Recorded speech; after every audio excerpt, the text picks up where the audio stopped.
well-known players, very established as well in their home countries. Kaya, of course, coming from Germany, and Ryan coming from the UK. Kaya, a world champion as well, no less.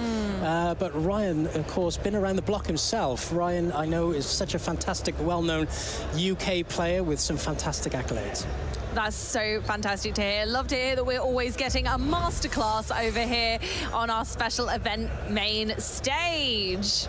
Yeah, and here we see both players shuffling up. I can tell you the deck list that both players are bringing. Kaya bringing Giratina V-Star, but here we see Kaya's achievements. But of course, none maybe coming up there. But yeah, honestly, Kaya has been an absolute trailblazer in the seniors bracket, and I'm so pleased to welcome her to the main stage of the Masters once again. No shy face to our cameras, that's for certain. She's an absolute icon, in my opinion. Yeah, no achievements in the Masters, of course, so none were to show there. But Ryan, as we mentioned before, here are his accolades. World's top 16 2014. He's been around the block, Amy, once or twice. Of course, one of our well-veteran players. A little bit of a fun fact, Ryan Morehouse was the player who knocked me out of top 8 in Milan. So we're bringing the same deck, Mew. So, and of course, being my caster prediction, I'm going to be shouting out for him for sure. Oh my goodness. So no grudges held there. Not at all. Not at all, Amy. Not at all. No, we forgive, but we don't forget. Very nice. And moving on, let's have a little look at these prize cards. I don't think anything looks too scary on either parts. It looks like it's going to be a fair game. Yeah, nothing too threatening in either player's prize cards. And here we see Kaya kicking us off in this round 5, starting off with the Path to the Peak. Really audacious play here, but I can't see much else in that hand, Amy. No! Oh no, the forbidden Sableye attach pass. Let's see if Mew can indeed do many Mew things and get a more vivacious board this early in the tournament. Oh yes, there it is. And it kind of guarantees it, doesn't it? The Forest Seal Stone kind of just says to your opponent, I am going to get set up one way or another. Now this judge might just do Kaya a favor. It might do. Putting Kaya to 4 new cards in the hand may give her what she needs to draw out of this situation. But of course, starting with that Sableye attach pass is not going to be ideal. Of course, the Giratina V-Star wants to be playing those Battle VIP passes, all of those different resources to get set up and get some cards into the Lost Zone. I always say it's a little bit of the Giratina experience to have a Sableye attached pass, but it's not what you want to see this far into their day. But then again, it is very much a deck that can come back from these circumstances and these situations, and Ryan won't be able to attack this turn, so Kaya is safe. You hear about these situations, but you never believe they're going to quite happen. But of course, coming onto stream, unfortunately for Kaya, has put her into this situation. But then here we see the Hisuian Heavy Ball coming down for Ryan. Is going to be searching out for those Genesect Vs. I would have thought, get those Fusion Strike systems up and running, but with that Path to the Peak in play, is he going to be able to draw out anytime soon unless he's able to find that lost vacuum? Does have the Star Alchemy, of course, as an option. Yeah, I think that might be our key to getting set up here, unfortunately, as you stated very well. Observed there is still a Path to the Peak in play and a Fusion Strike Energy attached to Mew V for turn, so we won't be able to use the well-noted experience thus far of being able to attach a Fusion Strike Energy to a Genesect to allow it to use its ability. However, in this instance, that won't be the case. I don't know whether it's going to be worth using the Forest Seal Stone at this stage or saving it until next turn. Although we know Kaya had an unfortunate start, I also think this is quite unlucky here for Ryan. You know, it's starting the energy for turn as well as the Forest Seal Stone. He would have been able to Psychic Leap for a knockout if he were to find an Alyssa Sparkle. Did have the Forest Seal Stone, so that was, you know, an option. I believe he's gone for the Energy Mix attack, which we don't see all too often, but is still really valid, getting their second energy there from the deck onto Mew, ready for next turn. Again, I think that's a really strong play from Ryan in a not so advantageous position at the beginning, but you know, Kaya can't, or is very unlikely Kaya will be able to do 190 damage for that Mew. No, not at all. Not posing much of an issue to Ryan early on into this game. Oh, 180.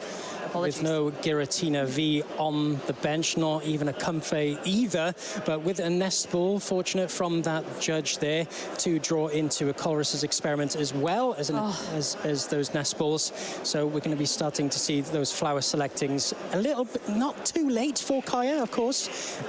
It is only her second turn in this game, but let's see if she can get this engine up and running. Yeah, I think that's rather the point, isn't it? Managing to get that engine chugging as early as humanly possible is really the key to these Lost Zone box decks. And Giratina has the hardest time of that acceleration of all of the different variants. So already missing a turn, not great, but Kaya did go first, so wouldn't have been able to play with Colress anyway. So it doesn't feel to me like it's that much of a problem right now. And this is quite an awkward Colress's experiment. There's some resources from this that Kaya would really like to keep for the later game, but as we said before, this Giratina experience, there's sometimes awkward situations thrown your way. It does have the Spiritomb as an option there as well. So effective against the Mew and the Genesect engine, of course, with that Fetid and Misfortune ability, turning them off effectively without even a path to the peak in play required. And here we see the retreat into the Comfey and the first flower selecting of the game for Kaya.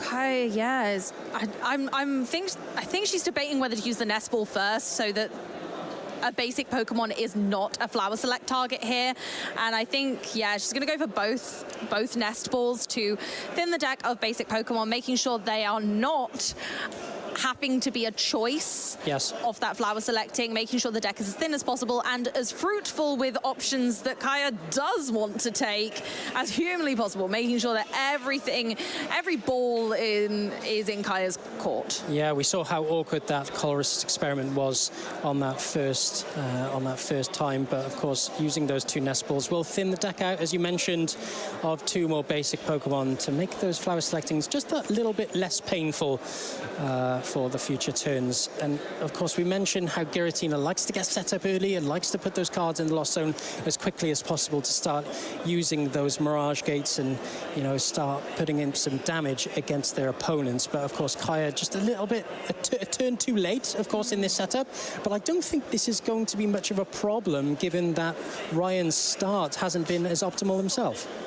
There we go. Jet Energy on the Giratina, zooming into that active spot. Spiritomb down to stop any lurking Genesects, and going, of course, for the Abyss, seeking to once again make that Lost Zone nice and fruitful. Unfortunately, Kaya's choices for these kind of Lost Zone options right now have widely been Super Rods and Energy exclusive, which is really tough. Like, I would not like to be Kaya in this situation. This is a difficult deck to manage your resources at the best of times. Yeah, it's a very tricky deck to play if given those different options to Lost Zone are not quite what you want to see. Of course, we see one of each energy type, which isn't ideal. As you've mentioned, it's a very resource-heavy deck. You have to be wary of what you have in the deck in terms of options for the Mirage Gates, and also when you start using those Rock Sands, you have to maximize your odds to those different outs, say the boss's orders to win you the game later down the line, or maybe even those boss's orders. So, yeah, not too fantastic options here for Kaya, but let's see what Ryan can do to respond here. And here we see... Here we go, the Forest Seal Stone. We've been waiting upon it. What will be chosen, though? It's a tough one at the moment. Ryan's board is not very well developed. Now, we have two Mew V with energy. Fantastic, love that, but no way of drawing cards as yet, unfortunately. And with a Path to the Peak and Spiritomb, a double barrage of blockades in Mew V Max's way, unfortunately, I think an Iono is being deliberated, and I would be too, just to refresh the hand when there's not really any other option to do so right now. Unfortunately, Ryan needs many things here. He needs the Genesect V on boards to start using the Fusion Strike system, and of course the Lost Vacuum to get rid of the Path to the Peak to start drawing some cards, and the Mew VMAX to start applying pressure. So a lot of resources required, and of course the Star Alchemy only giving you the one option as a card to get from the deck. So INO refresh the hand, see a fresh 6 cards here for Ryan, so he'll be seeing whether he can start applying that pressure. Like we said, here's the Genesect V, there's the power tablet. Thin out the deck just that little bit further, and of course try and get that knockout on the Giratina V. Of course, that's going to be very important to have. Here we see the fresh 6. Here we go. Let's see another power tablet, an unplayable battle VIP pass, a Genesect which can bench, a Lost Vacuum which is lovely, but unfortunately Spiritomb is still lurking on the bench, being the menace that it is. Yeah, fortunately some disposable cards in that hand. Does have the Box of Disaster, can attach that to any Pokemon he likes, and of course does have that Lost Vacuum and an additional power tablet. Whether he wants to play that or whether to keep it as a resource for the later game to knock out those awkward HPs on the Giratina V-Stars is something to be deliberated, but it's whether he fully goes for it here. With 5 cards in the Lost Zone for Kaya, you can imagine those Mirage Gates not too far away from her disposal. Just checking the discard piles there of Kaya's, just checking out the odds of her strategy there. But here deliberating whether to Lost Vacuum the Battle VIP pass, of course, as you mentioned, not able to be used now, being that it's past their first turn. But just deliberating how to play this one out. Retreat here. Oh, and we see a Psychic Leap play. Leap. Okay, that's not bad. I quite like that. Just placing some damage counters on the Giratina V, knowing that, you know, that's really Ryan's only option right now. And yeah, I think honestly that was a nice play, just setting some damage down. Giratina V-Star's a really heavy hit for poor old Mew VMAX. Can't quite get there a lot of the time.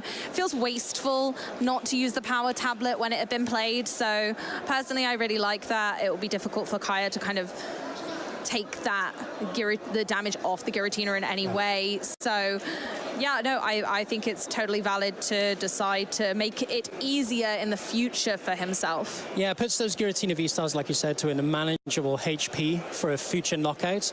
Of course, putting it down now to only the 180 HP if Kaya were to choose to evolve that. But here we see just the Abyss Seeking. Oh my.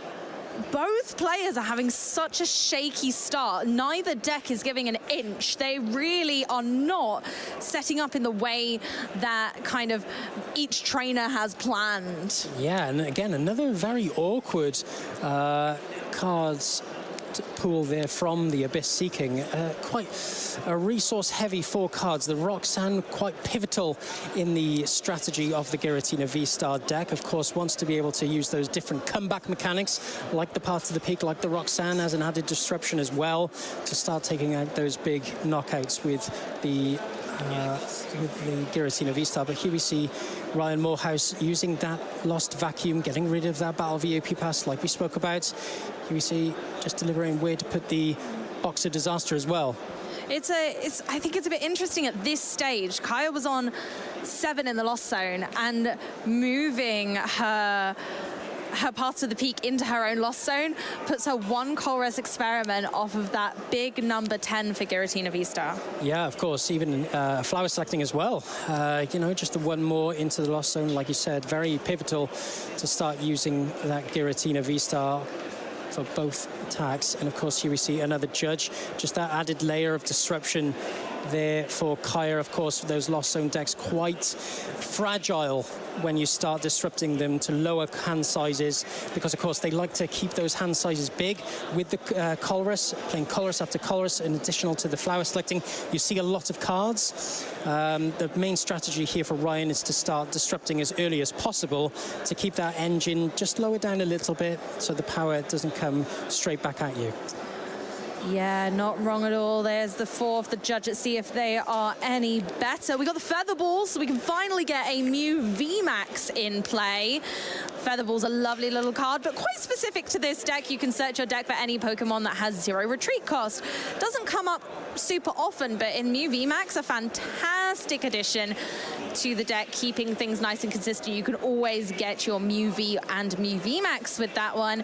And of course, we see our first Mew VMAX. I imagine the one on the bench might get evolved. I imagine Ryan's going to be attempting to get a Fusion Strike Energy onto the Genesect, but I don't know if they've got the resources in hand to do so. No, not at all, sadly. Just another double turbo energy, which, oh my goodness, going to go onto the active. Yeah, here we go. Here we see the evolution into the Mew VMAX. And of course, those Fusion Strike systems now live for Ryan. Oh, no, here we just see a simple knockout on the Giratina V. Yep, big KO, the first one of the game. Here we go. Now, it feels like we're moving now. The pace of the game has been set. Ryan has said, right, now it's time to keep up, Kaya. If you can't keep up with me, then it's game over. Music to my ears. Now, this is where Kaya really has to ramp up her own approach to the game. Now, we know Giratina V-Star really likes to capitalize on their opponents taking those early few prize cards. We know that there's an added addition of Roxanne. Of course, as soon as your opponent is able to take those 3 prize cards, you're able to instantly smack back by putting them down to 2 cards. And then, of course, the Path to the Peak is added disruption, as we also mentioned. And then there's Giratina V-Stars. Again, awkward HP costs. 280 isn't very easy for this Mew VMAX to manage. So, of course, if Kaya is able to take those quick knockouts in successive turns, that's how she'll be able to take the game. Loving the Colress Experiment off the Pokegear then. One of the few cards that Kaya would have had access to from the Pokegear, but just about doing its job in the last couple of cards there. Kaya can continue, because it's like a revolving door of Pokemon on her board state, taking the Comp Phase around the block, managing to get as much in the Lost Zone as possible. I would really like to see another benched Giratina V here. Of course, now Ryan hasn't used many power tablets. I believe he still has 3 left to his disposal. So those Giratina Vs are easily edible for those Mew VMAX to take quite simple knockouts. So Kaya will want to have the insurance of benching another Giratina V to fill out her game plan. Yeah, I think that's probably likely at this stage, because Kaya is going to need to get those larger attacks. Ryan's board state is still thin enough that I think this is very far from over. Yeah, no, for sure. It's not an optimal setup, as we mentioned earlier from Ryan. His board state isn't looking like the average one for Mew V. And of course, being that there's the Spiritomb Fetid in Misfortune, is unable to keep up maybe with this engine here from Kaya. And here we see the Path to the Peak as well, just in case Ryan was able to take out the Spiritomb. And here we see now just looking at the resources that are available. Of course, no Mirage Gate in the hand, so isn't able to power up that Giratina V, but of course does have the insurance of waiting another turn. If Ryan is able to take out another knockout with those Roxannes becoming live, Kyle will be able to refresh her hand, find those additional resources to start taking big knockouts. And there we go, on to Ryan's turn, retreating the Mew VMAX into a Genesect V with a Box of Disaster attached. I wonder whether Ryan's just deciding to bide their time here, allowing Kaya to go into the Box of Disaster so that they kind of squish up that Giratina a little bit for Mew's taking. Yeah, I really like this play. If Ryan was able to see this this Genesect V be knocked out, of course, like you mentioned, 8 damage counters comes on the board to put that Giratina V-Star into more manageable range for a knockout. Here we see the Colress coming down. The Giratina V-Star. Getting my Giratinas and my Genesects mixed up here. They're quite different, I know, I'm afraid. they're quite different, quite a bit. And here we see the Giratina V being an option. You can imagine Kaya definitely prioritizing that, and yes, she does. And here we see just understanding whether to play the Jet Energy, maybe another Flower selecting from that additional Comfey on the bench. And here we see the retreat. And I really like now that Kaya's starting to ramp up her hand size. You know, seeing as many options as possible for those future turns. If Ryan was able to retreat, take another knockout with the Mew VMAX in this future turn, again, it puts, I keep mentioning it, it puts Kaya in that special range where Ryan is with 3 prizes to activate those Roxannes. And Kaya decides to be very sensible and just pass the turn, say, okay, Ryan, if you want me to KO your Genesect, no chance, off you trot. And Ryan is forced to use a double turbo energy to retreat the Genesect to continue that strong pace of game they'd already established, bossing up the Giratina. Oh my, are they going for a power play here? I really like this play only because it softens up the Giratina V-Star, like we mentioned. Isn't going to be able to take a big knockout here, but if Ryan was able to evolve this Mew V on the bench next turn, it takes out Kaya's biggest threat. So yeah, again, softening that Giratina is so strong at this stage, is so right. Will Kaya be able to respond fast enough? There's no other large attacking Pokemon on the bench currently. There's nothing that Kaya can storm in with and make a huge difference with on this turn. And I think that is where Ryan may be able to keep up their pace of play. Kaya's deck's looking really thin, and I'm not sure the resources are there to keep going. Yeah, keeping Ryan, keeping on 4 prizes, of course, doesn't activate those Roxannes, but softening up those Giratina V-Stars and looking at his hand as well, there are not many options there, unfortunately, for Ryan. So if Ryan was able to draw into maybe another Judge or the Mew VMAX, at least he stays in this game for a little bit longer. But with Kaya now benching another Giratina V, able to start powering this up as well, hasn't used any Mirage Gates yet this game as well either. So Kaya may be able to keep up just a little bit faster than Ryan as we come to the end of this game. I think Kaya might need to use that V-Star move this turn just to start turning the tide in her favor, taking 3 prize cards, kind of threatening Ryan, saying, you know, if you don't respond here, I can just take 3 more. But if Ryan manages to play this sensibly and can knock out somehow with a Psychic Leap and maybe only leave 2 prizes on the bench for next turn, that would be magical. Now Ryan does find the Ultra Ball, so if he's able to find this Mew VMAX here and take out the knockout on this Giratina V-Star, it puts himself only 2 prizes away from taking this game. Now, of course, does have a power tablet in hand, but doesn't even need to use it. So if Ryan may still be in this game if he's able to find all those power tablets on that future Giratina V-Star that's threatening him on the bench. But yeah, this is quite... I'm eager to see how this one plays out. But Ryan definitely still on the back foot, I would say. Yeah, I mean, to be honest, I would like to see the power tablets get used. I'd like to see a Psychic Leap here for knockout, and then with a Mew V on bench and the 2 Genesect, that would be my favorite play of this turn. But they don't go for that. They go more aggressive and say, well, you know, I know that Kaya can't use the V-Star attack anymore. They cannot one-hit KO this Mew VMAX. Yeah, this Mew is guaranteed to stay around, right? Yeah. Now that Kaya's already used the V-Star, is able to take a big knockout for 310. Maximum damage is going to be able to be done is only 280. So Kaya may be looking to soften up this Mew VMAX with the Sableye Lost Mine attack. But here we see the promotion of the Comfey. You can imagine a Flower Selecting coming through, just counting up the energy within that discard pile. Does have Super Rod in hand, get those energies back into the deck. I think Ryan's going to be looking at, no, yeah, you definitely haven't played any Mirage Gates yet. Nope, there's none in there. There are some in the Lost Zone, though. Yes. One was discarded very early on in the Lost Zone, but I believe it's only 1, so Kaya still has 3 to go with, and a Super Rod, which looks like it's getting played there just to kind of solidify that she's definitely going to be able to get the energy that she needs. 2 Psychic and a Grass-type energy going back into that incredibly thin deck at this stage of the game.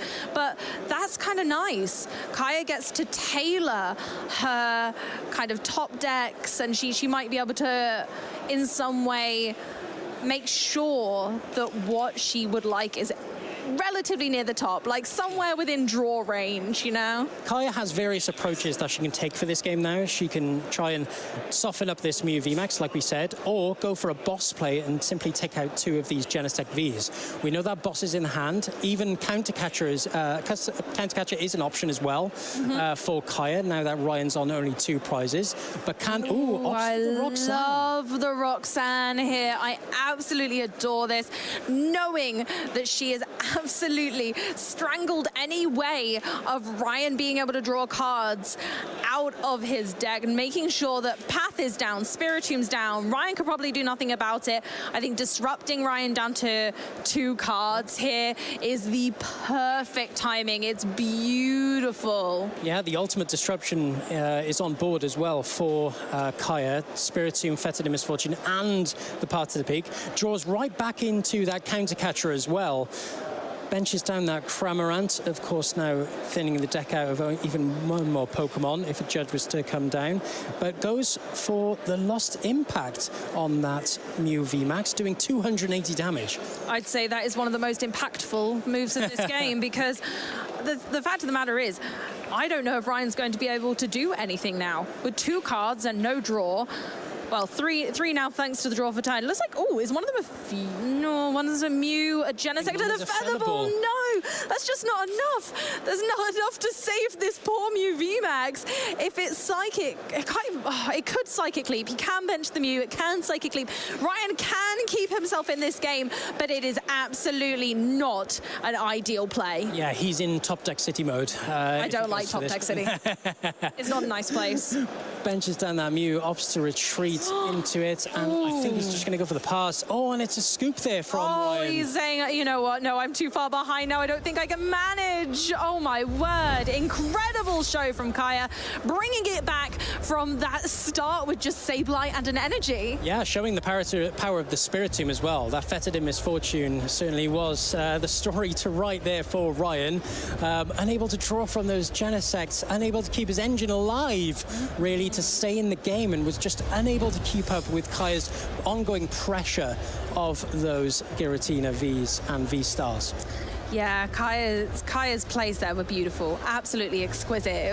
The timing of every card was like clockwork, and Ryan was quite Fetid in Misfortune in that he just couldn't respond to any of it, and so Kaya just took the game away, and it was so graceful. Yes. It's like the game floated away. You have to be quite gentle when you're playing this Giratina V-Star, otherwise it can treat you quite badly, Amy. Of course, you have to keep up with your resource management. We mentioned it earlier, you know, those fragile energy counts. You know, Kaya was having to Lost Zone 1 of each. That is an ideal. And a Super Rod. And Super Rod and Mirage Gate as well. Oh my gosh. Those Colruses can give you quite a headache, but fortunate for Kaya, was able to overcome it and take the first game. Much the scientist, Colress's experiment, making sure that they're giving Kaya some tough decisions, but hey, Kaya's a pro. We know this, and that's why we love to watch. Yeah, if anybody's going to show us how to play it, it would be Kaya, of course, and both players getting ready for their game 2. And here we see both of them shuffling up, and of course the prizes are coming down for both of our players. They'll both be looking forward to seeing what will be in theirs, of course. Nothing too threatening, either of them will hope. Ooh, two power tablets. Oh, I'm not in love with that. I'm not in love with the 1 of each energy type. If Kaya is... We've seen that Kaya can deal with the fact that energy can be non-ideal, right? We've seen that Kaya absolutely knows her deck inside and out, back to front, upside down. I was wondering why Ryan was picking up his prize cards. I was like, oh, what's going on? But it was a Hisuian Heavy Ball. Incredible. Here we see the Featherball coming down. And like you said, such a great card in this deck, able to find a free cheater, but also an insta-playable. You can play it at any point in time in the game. Thins out your hand, so those Fusion Strike systems are that bit more effective as well. Yeah, it's honestly just a fantastic card. An extra ball search that almost is exclusive to Mew VMAX as a deck.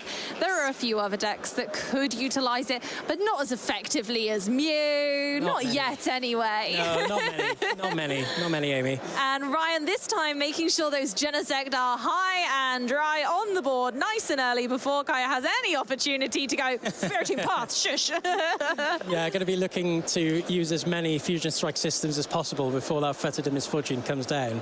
I think what Ryan will be looking forward to do here is build up that hand, get rid of what he doesn't need, of course, start thinning out that deck further so that Fetid and Misfortune isn't as effective in those later turns. Yeah, I mean, even managing to remove it from the board nice and early, it means that Kaya has to bring it back somehow, kind of wasting a space in a Super Rod, or, you know, worst comes to worst, some new players are able to Lost Zone the Spiritomb with Lost City. Yeah, of course, and here we see another Battle VOP pass, just what he would have wanted coming into his first turn. Just going through the deck once again, just going through a little bit of a deck search, just seeing what game plans are available to him. And here we see another Genesect V coming down, another Fusion Strike system, which would be just what he would have wanted going into this first turn, getting us set up quite well, probably looking for a Boss's Orders and a Mew VMAX ready for next turn. Yeah, looks like Ryan knows that Kaya has all of this disruption. I imagine very well tested against Giratina as one of the most popular decks that we've seen in recent times. Knowing, okay, I need to get everything that I want in my hand now. And because Kaya does only really run late game disruption, Ryan can be quite complacent knowing that Kaya's going to need to prioritize Colress now. So if Ryan gets what they want in their hand now, then it's probably sticking around. Yeah, of course, and some fantastic cards being drawn as well from this Fusion Strike system. Ultra Ball able to thin out that hand even more. Of course, that Frost Seal Stone in the hand not being able to be very useful, of course, with that V-Star being already used, so can just easily get rid of that. And the Escape Rope as well. Best card of format. I'm not sure. I'm just saying, these Battle VIP pass are in this deck too, you know. Yeah, here we see the Ultra Ball, of course, coming down, thinning out that hand even further. So that Fusion Strike system can put him up to three cards drawn once again. And here we see another Genesect, another Ultra Ball, and a Choice Belt. Choice Belt, fantastic in this matchup, of course. Oh, of course. Because, of course, you can take out those those Giratina Vs very easily with that Choice Belt. No power tablets required. Yeah, it makes Mew so much more versatile into Giratina. But here we go with the actual best deck, actual best card in format, the Battle VIP pass. Oh, look at that. Oh, look at that. Thanks, Kaya. She's got my back. Going on in, doing that thorough deck check. I think it's so important. She'll know that she needs to counter energies out at this stage. It will make those flowers selecting a little bit trickier if presented with a choice of energies, but hopefully she'll be able to avoid it this game. Hopefully all that bad luck with having many energy in Colress Experiment and flower selecting was all used up last game. Yeah, she's going to want to get this engine up and running as soon as possible, get those Comphase down as soon as possible, but opting maybe for that Fetid and Misfortune for that instant gratification that they are able to disrupt their opponent with that Fetid and Misfortune ability. Shut those Genesect Vs off as soon as possible. Not going for another Comfey, of course, prioritizing that Giratina V. So important to get that primary setup in each matchup for this Giratina V deck. Of course, we like to see them set up for those future turns, get ready to start really packing a punch once their opponents have taken those 3 prize cards and start applying the pressure with those Roxannes and those different disruption elements. And time to begin our beautiful bouquet of Lost Zone flowers as our first flower selecting goes ahead, opting to pop a switch cart into the Lost Zone first of all, going in with the Pokegear. Come on, Pokegear, let's go. Oh, there they are. Pokegear, it's true. I'll be the new Pokegear tagline. Okay, yeah, best card of format. Oh my goodness, we're going to change that a lot apparently this game. So Colress Experiment, another fantastic card for Kaya at this stage. Going second, you really can't ask for anything better. It's every Giratina Lost Zone player's dream to have that Colress, and thank goodness the Pokegear did its job on this occasion. Yeah, just applies that added consistency. Like you said, we really want to start seeing those Colresses early on with these Lost Box engines, whether it's Lost Box or Giratina V-Star, and Pokegear gives you that option to find that Colress earlier on. And we're going to say goodbye to a Nest Ball, of course, taking the second battle VIP pass. Oh, thanks, Kaya. You really doing me a solid here. I don't have a chance. I don't have a chance. Amazing. And that's the sort of combo that this deck just thrives off of. Being able to go from that Colress back into another battle VIP pass. Kaya now gets to get the Comfey and make that bench incredibly Comfey indeed, so that, you know, they're all set up for the next few turns. Yeah, I mean, like we both mentioned, getting those flower selectings down as early as possible, start tallying up those cards in the Lost Zone earlier on, kind of get to that magic 7 as early as possible to start activating those Mirage Gates and start applying pressure. Yep, that magical first number of Lost Zone Giratina. However, I mean, we do have an earlier one as an option, not quite as widely utilized in this particular matchup, but our first number of the day when we're thinking about the Lost Zone is 4 for that Cramorant Spit Innocently. Sometimes that little peck of damage from a Cramorant can be enough to be so obstructive to Mew's play style. Going in with another hit. Ooh, Colress and Roxanne. Roxanne hits the Lost Zone. We know that Kaya has more than one up their sleeve. It's fine. She's got this. Doesn't need that. Can save it for later. But right now, the Lost Zone is the priority. So Colress is there, retreating off the Jet Energy. Love that combo into another flower selecting. We're getting a full bouquet this turn. Yeah, and quite a weird choice here for Kaya. Can go for that added consistency with the concealed cards, Radiant, Greninja, or even the Grass Energy, but opts to prioritize the energy itself. Maybe doesn't want to bench can't bench any further Pokemon, but of course, maybe even in the future doesn't want to bench any more. Of course, knowing that Path to the Peak will be coming down in those future turns, maybe that Radiant Greninja is not quite as useful in the other matchups, but I think, you know, when we go into those important plays, you mentioned the Cramorant. So important in this one, I think, because, of course, it softens up that Mew VMAX. Being 310 HP isn't fantastic for Giratina V-Star, as able to one-shot with any sort of attacks, but able to softening it up with a Spit Innocently might have been the play. But opting for another flower selecting to start getting that engine up and running is obviously where Kaya's head is at. Yeah, Ryan going ahead, taking a nice simple turn, evolve 2 Mew into Mew VMAX and take a KO. So we're back onto Kaya already. Honestly, this game's flying by. It really is. Oh my gosh, Kaya, there we are, 6 in the Lost Zone already, much faster than last time, but the whole pace of the game has increased as both players have set up what I would call properly this time. Their decks have both achieved what they are trying to achieve in the early turns. Ryan has not yet been too heavily disrupted, made sure that he's had everything in his hand before that Spiritomb came down, and now has a couple of attacking turns guaranteed because 2 Mew VMAX are here and ready to rumble. Yeah, Kaya's got quite a tricky set of plays to be made now going into this next turn, only because facing up against this Mew VMAX, the counter catcher is live, can opt to go for a Genesect V or start attacking this Mew VMAX. Of course, wants to save that Star Requiem for one of the Mew VMAXs, so maybe doesn't want to waste Lost Zoning 2 energy with the Lost Impact on this Mew VMAX and start taking prizes elsewhere.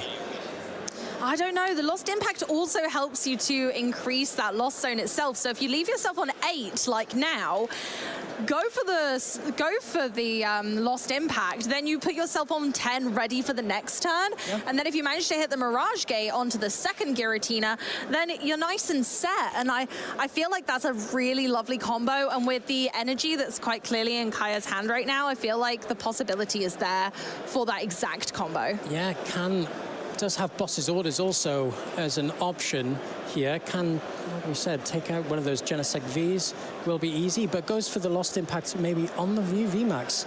And of course, well, this isn't awful, right? With I love it. with 280 damage already on this Mew VMAX, can simply knock it out with that Spit Innocently. Now on the board for Kaya, and of course a single prize, taking 3 prizes, fantastic. Honestly, I really like this play. Similar reasoning. Kaya's now set up, 10 in the Lost Zone, happy, and Ryan's going to struggle to remove the damage from that Mew VMAX without kind of not taking a particularly impactful turn. If he's forced to Psychic Leap, he's unlikely to take a meaningful KO unless it's on that Spiritomb. Of course, the optimal play here would be to try and boss up something that is able to be knocked out with the Psychic Leap, but no Power Tablet in hand by the looks of it for Ryan. So might opt for a Psychic Leap on the Giratina V-Star, and that's exactly what he's going for. Yeah, and again, we don't mind that. We've mentioned a few times that both of these decks have to do that softening. They both have to kind of have a little hit to go in for a larger one, just to make things easier on themselves. Yeah, it's quite. They're putting themselves in awkward positions for both players. Like you said, 310 HP, 280 HP. It's quite awkward numbers for both players to be able to reach. But now with that Giratina V-Star on 230 HP, that's a lot more manageable. However, it does require 2 Power Tablets if they are able to Turbo Strike with a Mew VMAX. Does promote that Mew V. Now, of course, this is where the real mind games come into play. Does Kaya does save that boss in hand, of course, from last turn. Oh, and the boss is Here we go! Yeah. Going for a huge KO on this Mew VMAX, knowing that they, Kaya needs to start responding. Where Ryan did opt to Psychic Leap last turn, it's like, okay, well, I'm going to take 3 prize cards anyway. Does get Kaya back some resources. She knows there's energy in there. Well, we knew that they were forced to use the boss, but even better when you're able to use a Star Requiem on that Mew VMAX. This was Ryan's biggest asset, I would have said, on board. Of course, those Genesect Vs unable to start getting cards into his hand. That engine is switched off. So now it's the question as to whether Ryan can really keep up with this game. Yeah, going for an Ultra Ball for a Mew V. Is there a Mew VMAX in hand? I believe there was. I believe it was the secret rare ones. Oh, the gold one. I think so, yes. Oh, I did notice that art last game, so you might very well be correct on that one. But I'm not sure if there's much else Ryan can do now. Kaya putting the pressure on by taking out the Mew with energy on was big. Ryan's running out of resources and doesn't have any way to draw more cards. Yep, here we go. The stall tactics begin. Bringing forward a Giratina V, again putting the Genesect with the Bots of Disaster inactive, saying, well, if Kaya does manage to hit this, at least I've softened up another Giratina. Yeah, really tricky situation for Ryan. Unfortunately, having to boss stall, like you said, the Giratina V, but fortunate for Kaya, does have that switch card in hand already. But I think for Kaya, really doesn't want to be taking a knockout necessarily on this Box of Disaster. Further damage on that Giratina V-Star means it's more manageable to knock out for Ryan. However, with only, I think, 3 cards in hand, that Mew VMAX wasn't in the hand in the end. It's whether Ryan can top deck himself out of a situation, draw into an INO, or maybe a Judge to start saving himself. Going for an Avery. We saw Kaya toying with the idea of using Lost Impact to take out this Genesect, but I worry about the energy usage. We know that Kaya is the master of resource management, but it still makes me anxious, Yeah, it's very, it can be quite tricky, but I think with the energy that's in hand and with only 1 knockout required now for Kaya, she is in a really fantastic position to take this game with only 1 prize card remaining to take the entire round as well. And with Ryan top decking the Mew V, that's not fantastic. Oh, there is a difference in reserved Pokemon that I am seeing that is quite concerning. Yeah, and a pass over to Kaya. It's whether Kaya can find the Mirage Gate for another Lost Impact with this Giratina V-Star, but there's a bunch of energy in the hand. There's too much. And I think without concealed cards being an option as well, no option to draw additional cards to start using the... Oh, an Observer trades. I don't mind this. I don't mind the Cramorant. Yes. Yeah, I also don't mind the Cramorant at all. The only unfortunate part about this is that Ryan could use it as an opportunity to switch between the Mews freely, gaining himself time and top decks while Kaya scrambles for enough resources to make a meaningful KO. Now, I think with... Ooh. Nice. Ooh. I don't mind this. I don't mind this at all. And with an... Oh, no, I think they've... oh, no, they've already attached for turn. Yeah, so next turn, Kaya can do this, but I don't know whether it's going to give Ryan enough wiggle room, because Ryan can retreat into a different Mew V, kind of hoping that Kaya obviously doesn't have that last energy. But it doesn't buy Ryan a lot of time. This top deck is crucial. And with this spit innocently, it puts the Mew V within 2-shot range anyway. And here we see the Chromatic. First one of the game. Oh, I know, come on. Oh, are we seeing this, Ryan? Ryan. I think it's got off the table. Do another. Show us. It's a tails. Oh, Ryan, it could have been... Unable to find... Could have been the comeback of the century, Ryan. Again, just having to retreat, pass, and Kaya's got the jet for game. Kaya able to take the second game there against Ryan. The disruption was way too powerful in the end. The Feta de Misfortune, the Path to the Peak, and in addition, with those heavy-hitting Giratina V-Stars, Kaya was able to sweep this one up. Kaya's sunk Ryan right into the lost zone. Unfortunately, Giratina traps another foe into its domain, and Kaya continues on her absolute